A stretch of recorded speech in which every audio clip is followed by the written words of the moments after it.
You keep thinking about your hands, even after the moment is over, even after nobody said anything, even after nothing actually happened.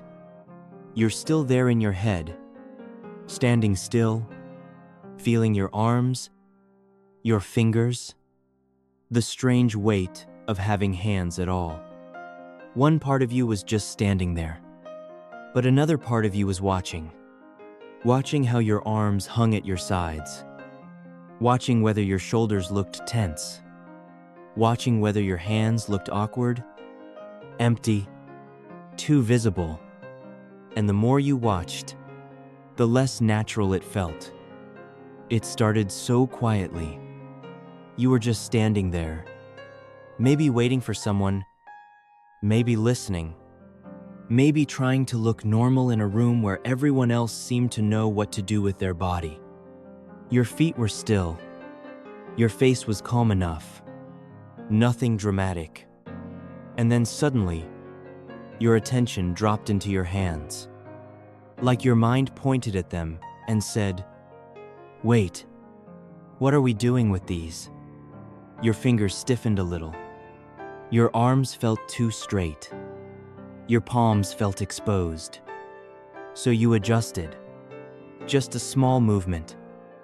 Maybe you crossed your arms. But then, another part of you noticed that too. Too closed off. Too defensive. So you uncrossed them. Then your arms dropped again, and somehow that felt worse. Too loose. Too awkward. Too much like you didn't know where to put yourself. So you tried your pockets. But then you wondered if that looked too casual. Like you were pretending not to care. So one hand came out. Then both hands came out. And now you were not just standing anymore. You were managing yourself. One you was in the room. The other you was behind your eyes. Checking every movement. Measuring every second, asking, "Does this look weird?" And that question changed everything. Because your hands were not the problem at first. They became the problem when you noticed them. Your chest tightened slightly. Your breathing got smaller. Your face tried to stay normal. But even your expression started to feel performed. You looked around, but not too much. You shifted your weight, but not too obviously. You tried to relax your fingers, but now relaxing looked forced. And then came the replay. Later, when the moment was already gone, your mind brought it back. You saw yourself standing there again, arms at your sides, then crossed, then uncrossed. Then half in your pockets, then out again. And every version felt wrong. You replayed it once, and it looked awkward. You replayed it again, and it looked even worse. You imagined someone noticing. Maybe they didn't. But your body reacted like they did. Your stomach pulled in. Your face warmed slightly.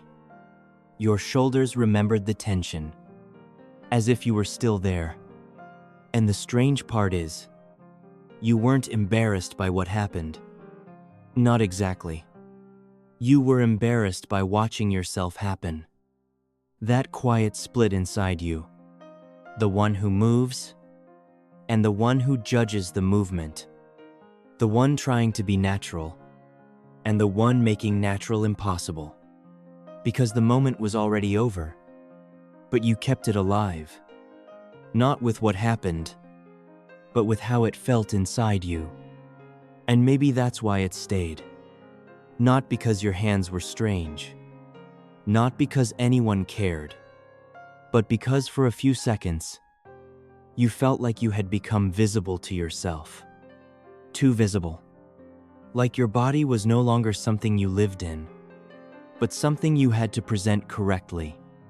And once that happens, even the smallest movement feels like evidence. Your hands become evidence. Your posture becomes evidence. Your stillness becomes evidence. Evidence that maybe you are awkward. Maybe you don't know how to be normal. Maybe everyone else received some quiet instruction about being a person, and somehow you missed it. But you didn't miss it. You just became aware.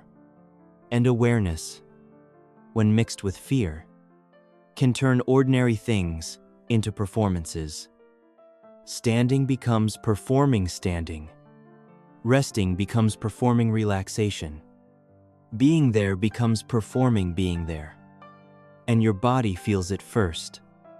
The stiffness, the tiny hesitation, the careful breathing, the way your fingers don't know whether to curl or open.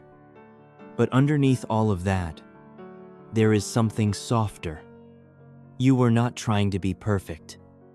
You were trying not to feel exposed. You were trying to disappear just enough to feel safe. And maybe that's why your hands felt so loud, because they were the part of you with nowhere to hide.